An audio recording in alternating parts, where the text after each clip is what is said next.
This is a tutorial of the game After Us on Board Game Arena. After Us is a game where you are doing some deck building and getting cards that you can then match together to get resources and make conversions in order to get points. This light bulb here is the amount of points, and the game ends as soon as somebody gets to 80 points. And then it ends at the end of that phase of the round. There are 3 phases to each round that are distinct, and as soon as somebody hits 80 points, whatever phase you're at, you end that phase, and whoever has the most points at the end of that phase wins. So as you can see, each player starts out with 8 cards, 4 in front of you and 4 in your pile. And as you go through the game, you will add more cards to that deck. You can get rid of some cards, similar to other deck builders where you're trying to thin out and make your deck more efficient, because the cards that you add are going to be much more powerful than the ones that you start with. These tamarins are all fairly basic, but then you have level 1 and level 2 of various other types, such as chimpanzees or gorillas or orangutans and so forth. The main crux of the game is that when you place down your 4 cards that you'll have during a turn, it'll always be 4, except in certain cases where you can use a power to get another one, but you'll have 4 cards in front of you and you can arrange them any way that you want. So you can see when you can press these, I can't do it quite here, but when you're playing the game, you can press these arrows to swap these cards around. I think I do that a little bit here.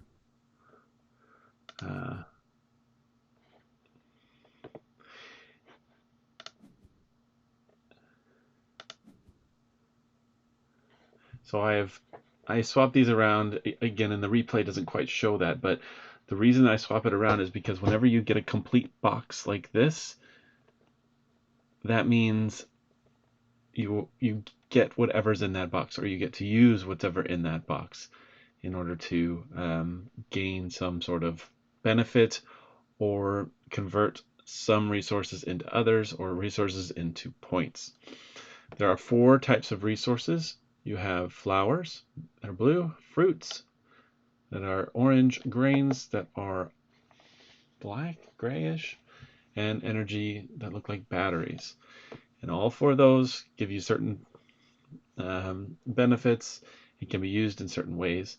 And as you'll notice, these cards will have a lot of half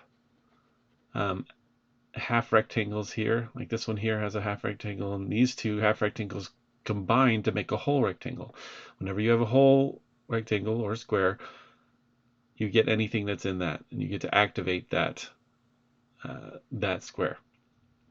So for example, this one does not, because it's only half, but this one is 2 connected, so it does. So as I'm starting to process these after I've arranged them in whatever order I want in order to make those connections, I start going and I process. So I get 2 of the fruits, and then it moves on to the next. And the way that these processes, it goes to the top row first, then to the middle row, and then to the final row. These rows are different types of things. So the top row always is just giving you resources.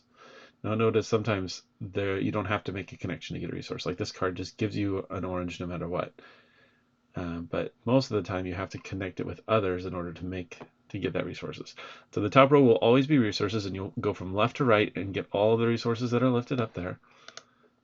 So I got those oranges, then it moves on. You can see it gives you a bit of a color coordination here on BGA. So the ones that are in green are ones that I can use, and like for instance, this one wasn't green before, but now it is because I have 2 fruit. I could change that into 1 point. This one I've already used, so it's already in white. And the ones that are in red, I either don't have the resources for, or they're not complete rectangles. So there's some color coordination here that BGA does for you to help you understand what's going on. But again, you're going to go through. I'll get those. Into the next to get a fruit.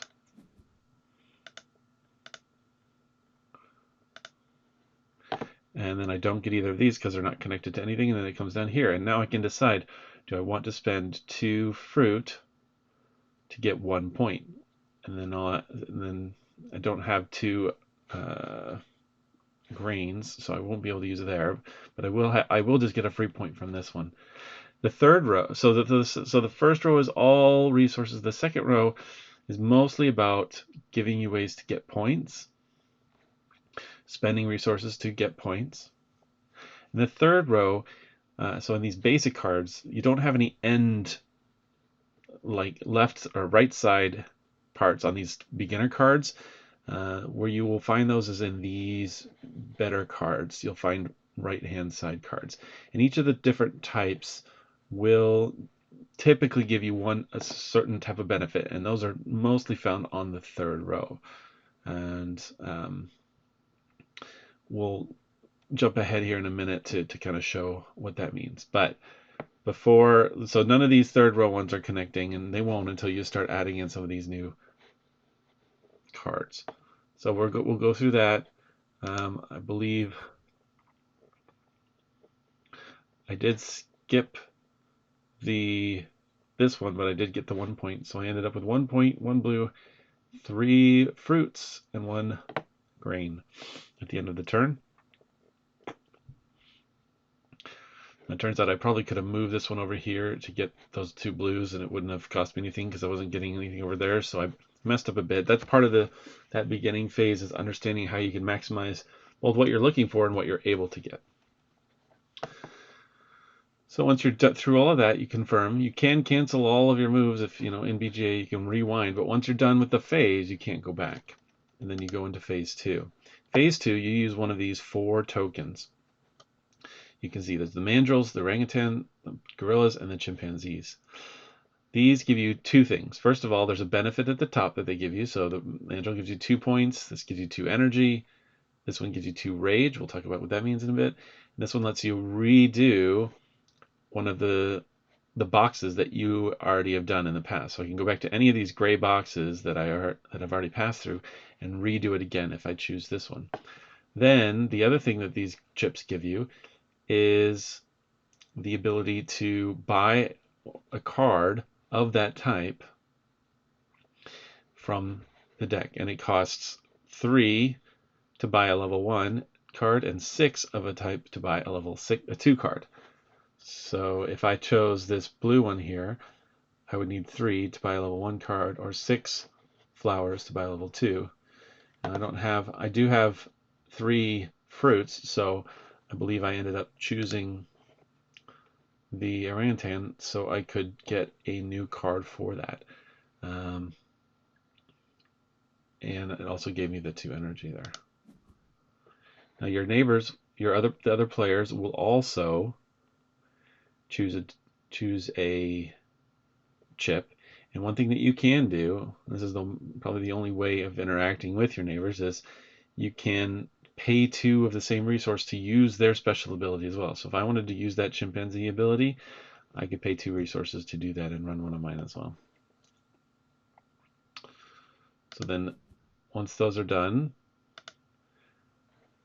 once we both got our top benefits, then we can both buy something of that color with our bottom. So again, the mandrill costs 3 flowers, the orangutan costs 3 fruit, the gorillas cost 3 grain, and the chimpanzees cost 3 of the same of any type for the level 1s, and then 6 for the level 2s. So I ended up buying a orangutan card with 3 fruit. You can see here as well, I could use 2 either energy or 2 fruits to use the effect of the other player's token there. So you can see I take the card from this deck. These are just random from these decks, and I put it on the top of my deck. And so I will draw it next turn, which is kind of nice. So if you're able to, you know that if you pick a good card and it lets you see what that card is, then you will be able to play that next turn. So you can see here, so the orangutans, they focus a lot on the energy, and we'll talk about these batteries. We'll talk about what those are good for later. But this one, for instance, gives me just a free battery. It lets me get 2 points off of a conversion instead of most of these that just give me 1. So that can be good. And then lets me gives me some nice stuff up here as well. So again, this is just a level 1 card. The level 2 cards are even better. And then once every one of these, once they've done there, and you don't have to get a new card, but you're always trying to build up that deck.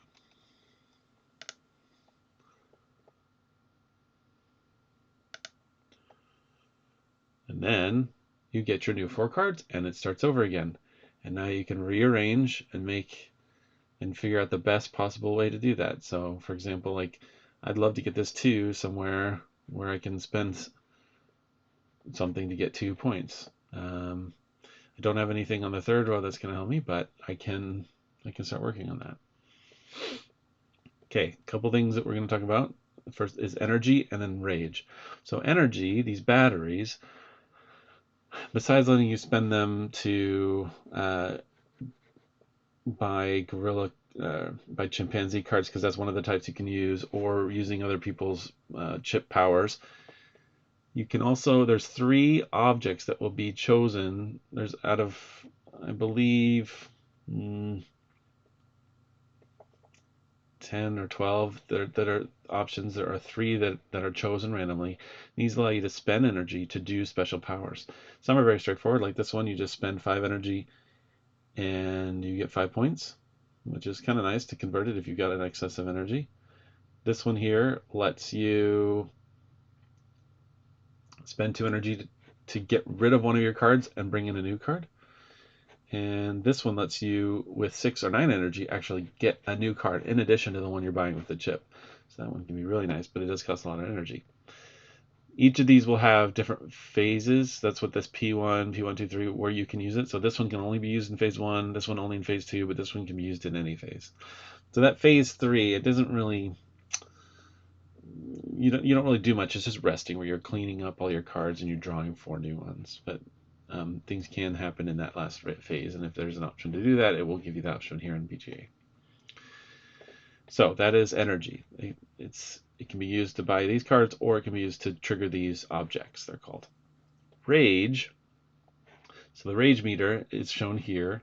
You can have up to 12 rage, and whenever you have 4 rage, at any point, in any phase, you can get rid of one of the cards in your display, and it will get rid of it completely.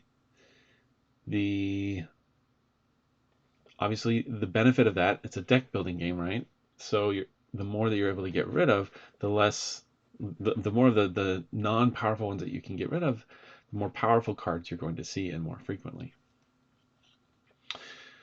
The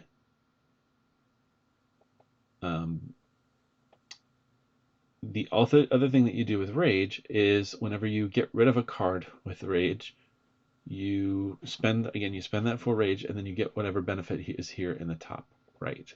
You can get rid of some of the higher level cards, but at least at the beginning, you're going to want to get rid of the tamarins, because they will clog up your deck. You really want these more powerful cards. And in fact, when I bought that level 1 card, my opponent here is waiting and getting a level 2 gorilla. He went really big into the rage and got rid of a lot of his cards, and was able to pull 4 cards that were just all kinds of different higher level cards, and got some really great turns towards the end of the game. So it's something you're always looking at. But he didn't get a new card. He wanted to save up so he could get a level 2 card on the next turn.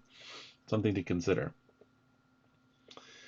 So you're always getting and spending rage. And again, when you use the rage to get rid of a card, you no longer can use that card. So you want to time that out. Like, it does give you a benefit, and so if you need that benefit in order to make a conversion, that can be helpful.